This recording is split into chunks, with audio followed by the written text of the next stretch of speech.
There was a moment in history, a single night really, when the entire trajectory of the British Empire pivoted on the word of one banker.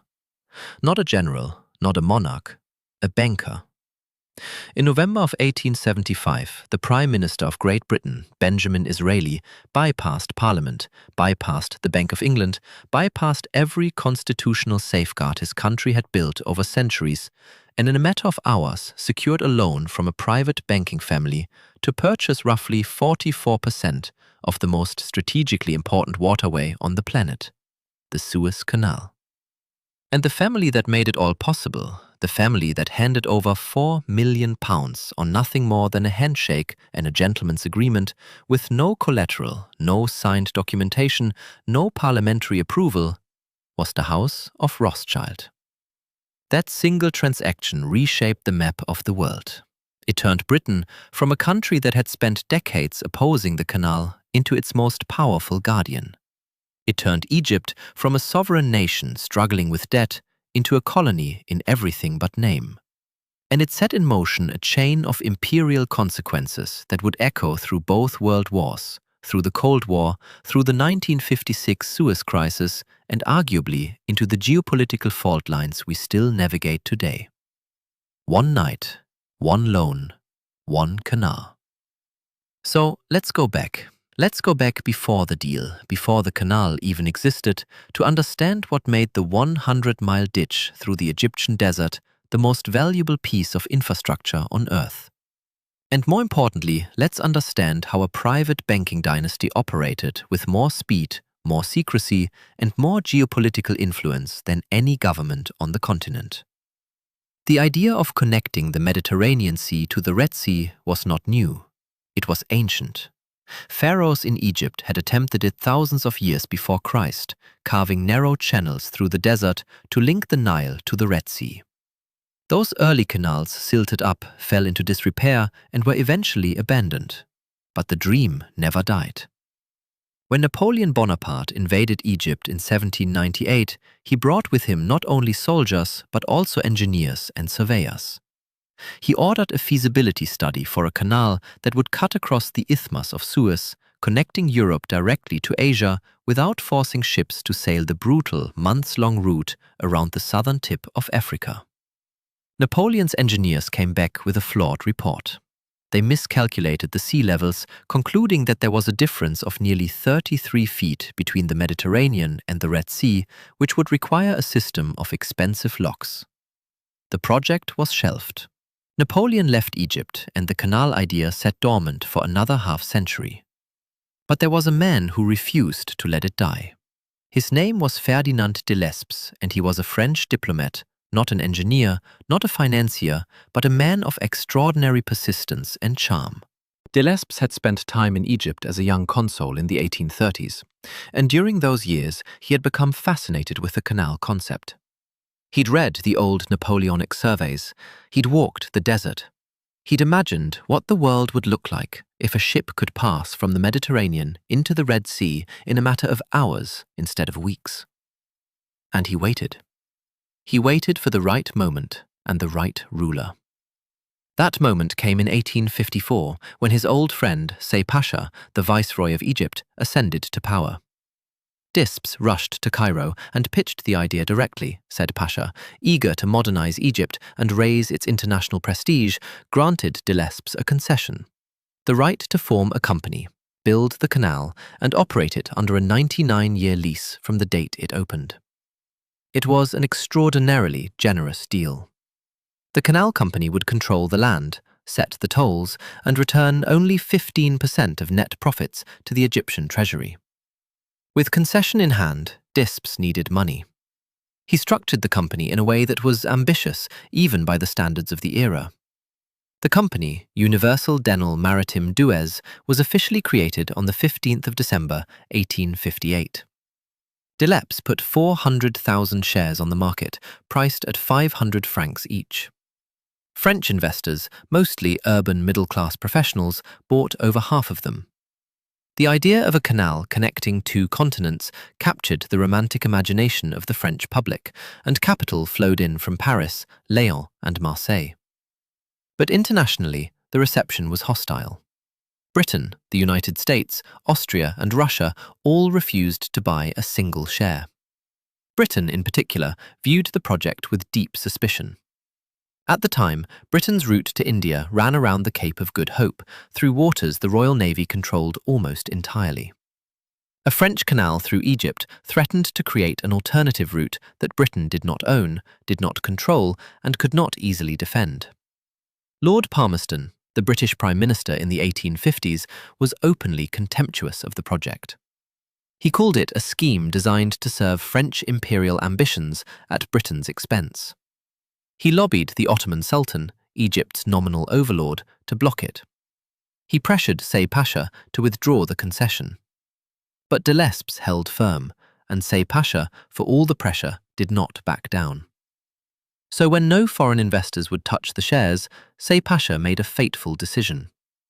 He bought the remaining unsold shares himself on behalf of the Egyptian government, nearly 44% of the entire company. It was an enormous financial commitment for a country that could barely afford it, and it would come back to haunt Egypt in ways that nobody at the time could have predicted.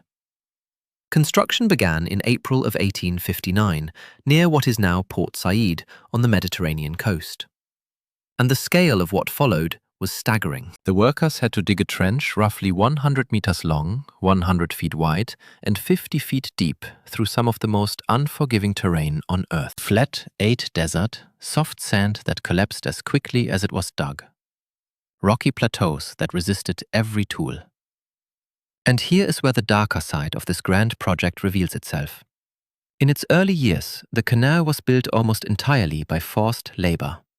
Tens of thousands of Egyptian peasants were conscripted under the kaufte system, essentially a form of state-mandated servitude that had existed in Egypt for centuries.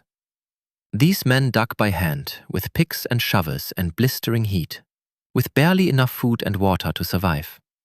They received no wages. Disease was rampant. Cholera swept through the labor camps in 1865.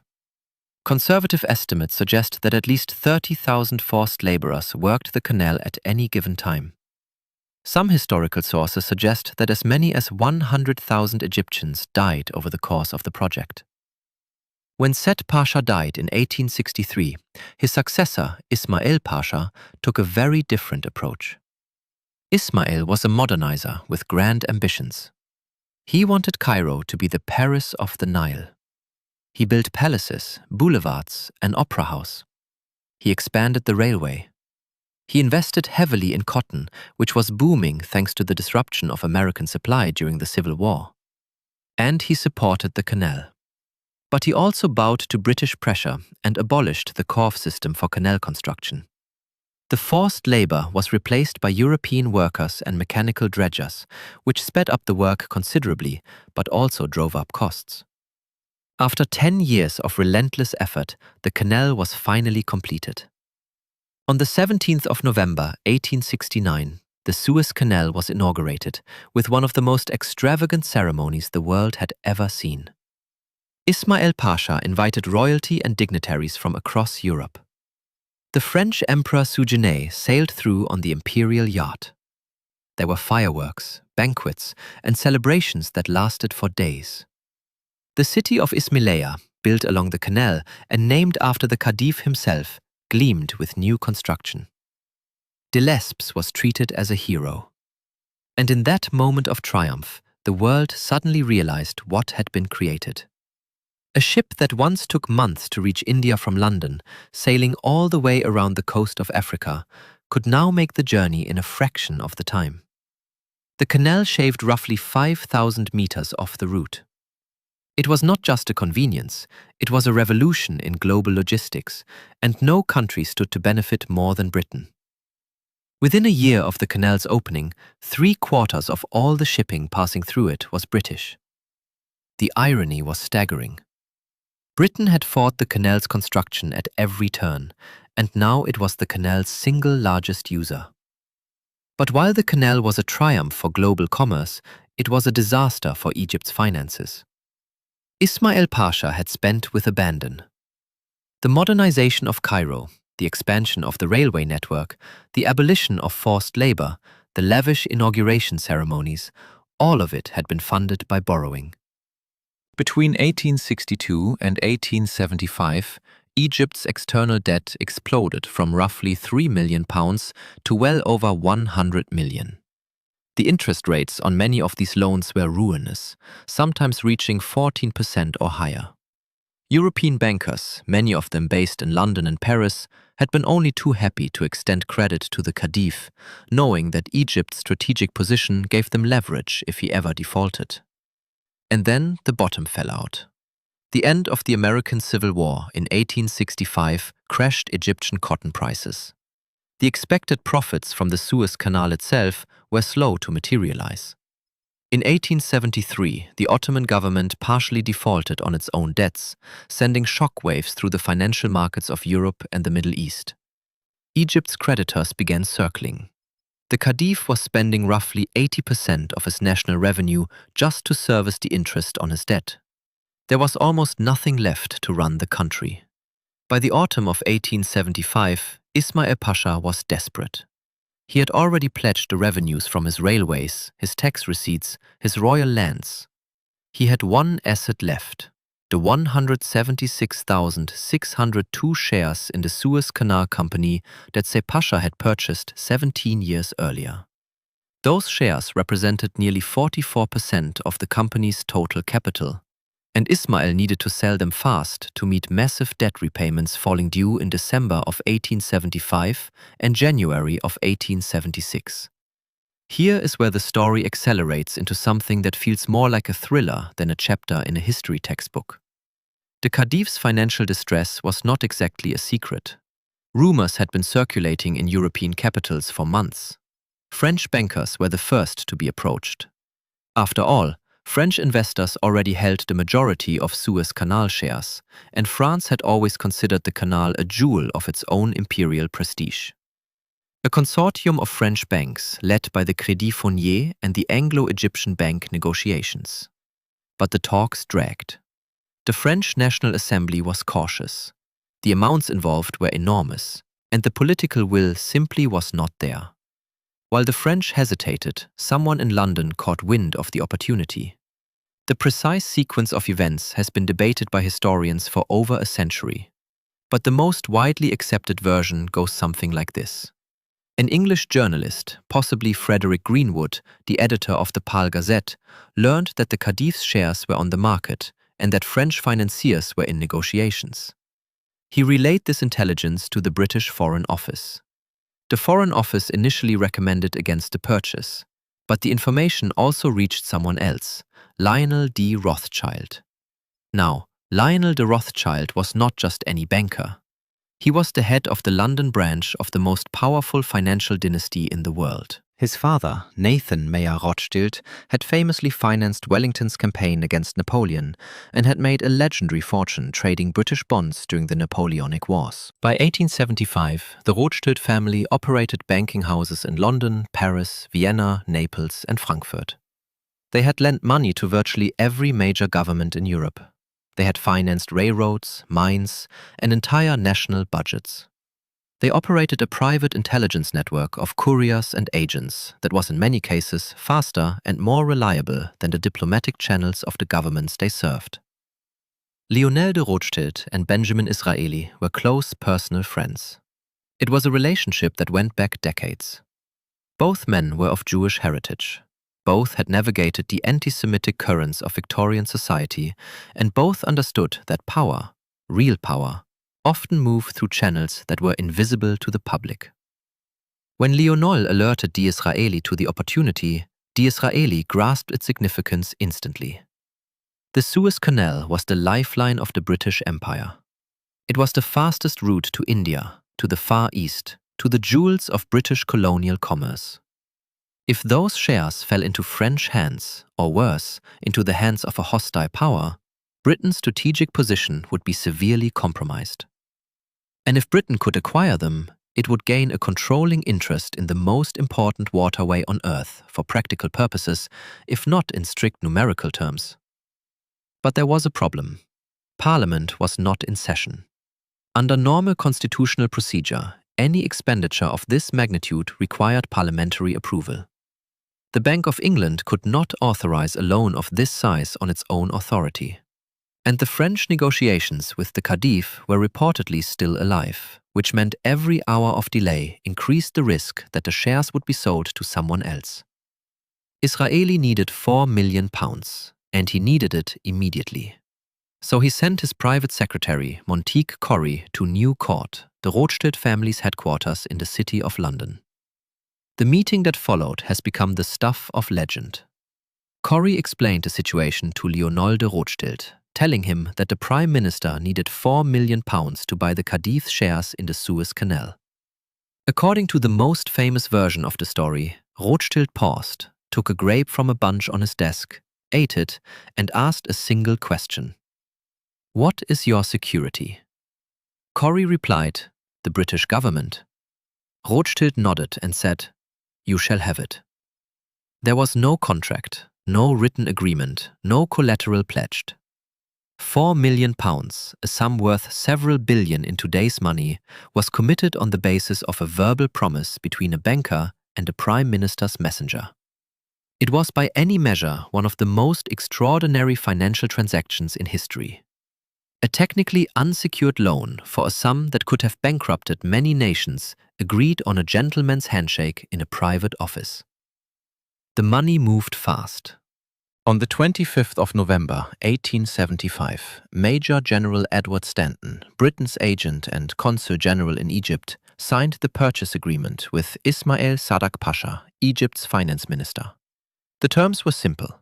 Britain would pay £4 million for the Khedive's 176,602 shares. 1 million would be deposited immediately, held by N.M. Rothschild & Sons in London at the Khedive's disposal. The remaining 3 million would follow in installments. The deal was done in a matter of days. From the moment the intelligence reached London to the moment the purchase agreement was signed in Cairo, the entire transaction had been completed with a speed that stunned the diplomatic world. The French were blindsided. One American diplomat stationed in Cairo at the time wrote that the French expressed considerable frustration at the outcome, but acknowledged that every inducement had been offered to French capitalists first, and they had declined. Britain had simply moved faster. Disraeli was triumphant. He wrote to Queen Victoria with barely concealed delight, informing her that she now owned the canal. Victoria was reportedly thrilled. The British public, when news of the purchase became widely known, reacted with enthusiasm.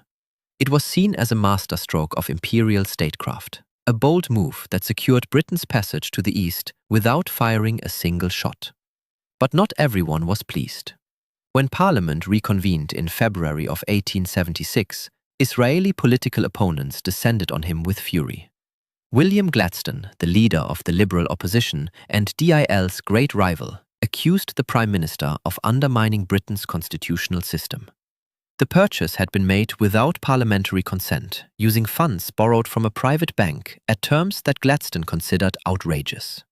The Rothschilds charged 5% interest on the principal, plus an additional 2.5% commission on the capital for a loan that was outstanding for roughly 3 months.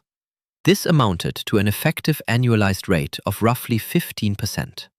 Gladstone argued that this was an exorbitant price for British credit and that the entire affair smacked a backdoor dealing between a prime minister and his personal banker friend. Israelis' defenders countered that the Rothschilds had taken on significant risk. The loan was technically unsecured. Parliament could have refused to ratify the purchase, in which case the Rothschilds would have been left holding 176,000 shares in a foreign company with no buyer. The commission, they argued, was fair compensation for the speed and the risk involved. And ultimately, Parliament did ratify the purchase. In August of 1876, the Sueskanal Shares Act formally authorized the expenditure of £480,000, covering the purchase price, plus the Rothschild Commission and associated expenses. The Rothschilds were repaid in full within 5 months. Now, let's step back and consider what actually happened here, because the mechanics of this deal reveal something profound about how power really operates. The British government, the most powerful state on earth at the time, could not move fast enough on its own to seize this opportunity. Its constitutional machinery, designed to prevent the abuse of royal prerogative, was too slow. The Bank of England could not act unilaterally. Parliament was in recess. And so the gap was filled by private capital. One family, operating outside any democratic structure with no electoral mandate and no public accountability, provided the funds that allowed a sovereign nation to acquire what amounted to control of a critical piece of global infrastructure. The Rothschilds were not acting out of charity. They earned a handsome profit on the transaction, but they were also acting out of strategic self-interest that went far beyond the immediate commission. The Rothschild family had long understood that their wealth and safety depended on the stability of the European state system and on maintaining close relationships with the governments they served. By enabling Britain to secure the canal, they strengthened their position as indispensable intermediaries between private capital and state power. They demonstrated once again that in moments of crisis, it was the Rothschilds who could move with the speed and discretion that governments could not. And for Egypt, the consequences were catastrophic. The £4 million that Ismail received for his shares barely covered a few months of debt service.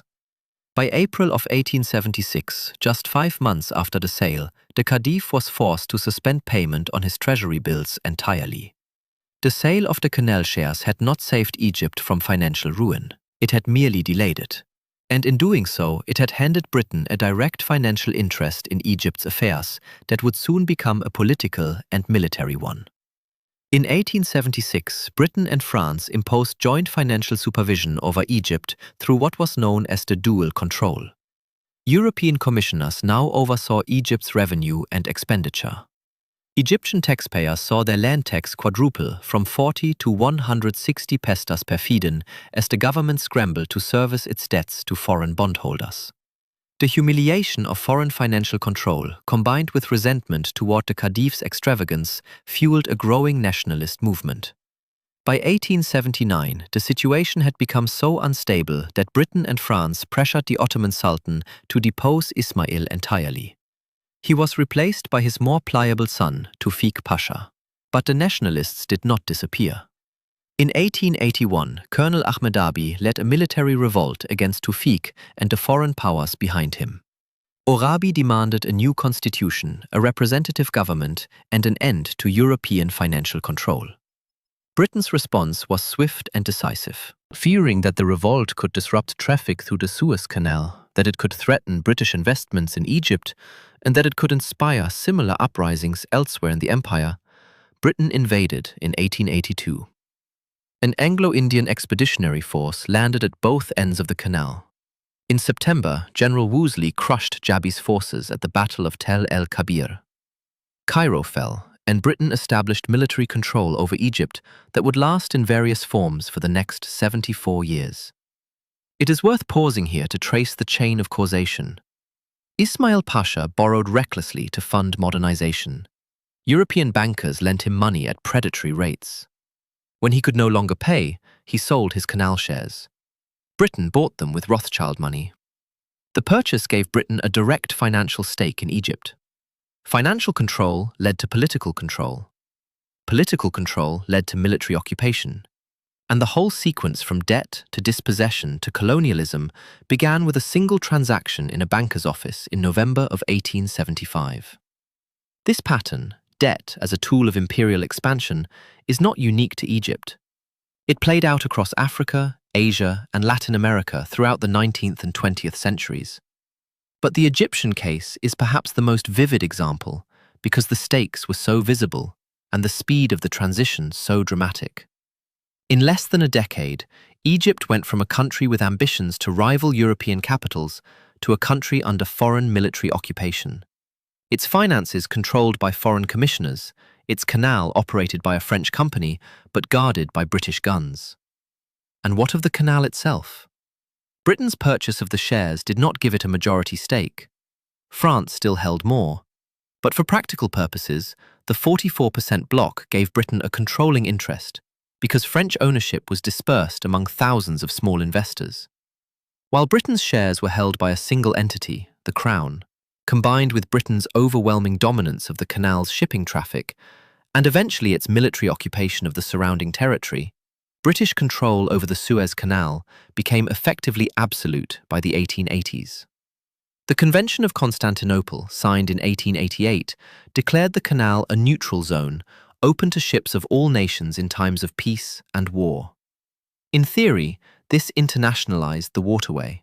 In practice, Britain enforced the rules. British troops sat on its banks. British warships patrolled its approaches. And for the next 68 years, the canal served as the central artery of the British Empire, carrying troops to India, oil from the Persian Gulf, and goods from every corner of the colonial world. The strategic importance of the canal only grew with time. When the First World War erupted, Ottoman forces allied with Germany attempted to seize the canal in 1915. They were repelled by British and Commonwealth troops. The canal remained open throughout the war, a critical supply line for the Allied war effort. During the Second World War, control of the canal and the broader Suez region was again a decisive theatre. Rommel's advance across North Africa in 1942 was, at its core, an attempt to seize the canal and cut Britain off from its Eastern Empire. The Battle of El Alamein, often called the turning point of the war in the Western Desert, was fought to protect the approaches to the Suez Canal. After the Second World War, the old imperial order began to crumble. Egyptian nationalism, suppressed but never extinguished since the days of Arabi, surged again. In 1952, a group of nationalist officers led by Gamal Abdel Nasser and the Free Officers Movement overthrew King Farouk, Egypt's last monarch. 2 years later, in 1954, Britain agreed to withdraw its troops from the Canal Zone. And then, on the 26th of July 1956, Nasser did what generations of Egyptian nationalists had dreamed of. He nationalized the Suez Canal. He declared that the waterway, built with Egyptian labor and on Egyptian soil, would henceforth be operated by Egypt for Egypt. Together, they executed a transaction that reshaped the world with no vote, no debate, and no public scrutiny until it was already done. There's a famous, possibly apocryphal exchange that captures this dynamic perfectly. When Disraeli reportedly informed Queen Victoria that the purchase was complete, he is said to have written, "You have it, madam." 4 simple words.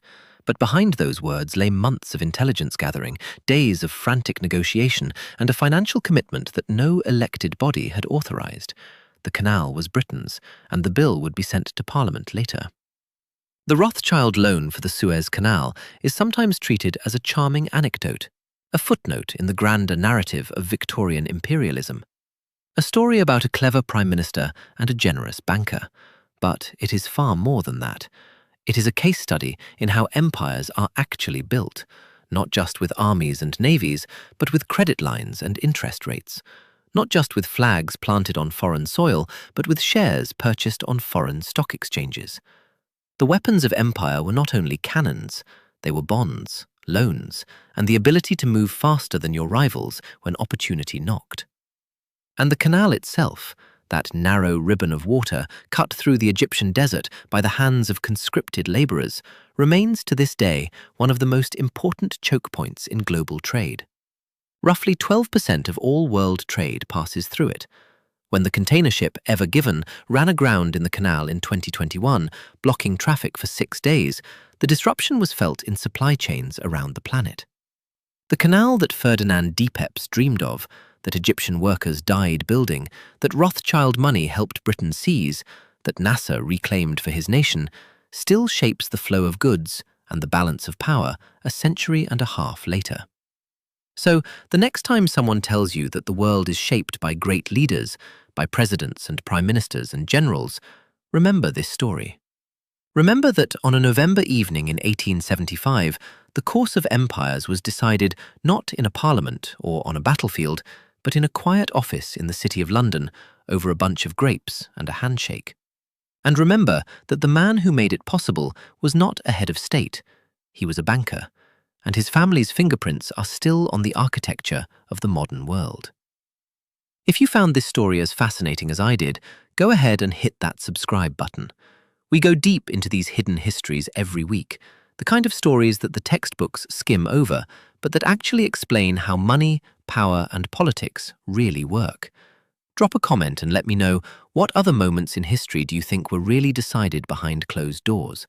I will see you in the next video.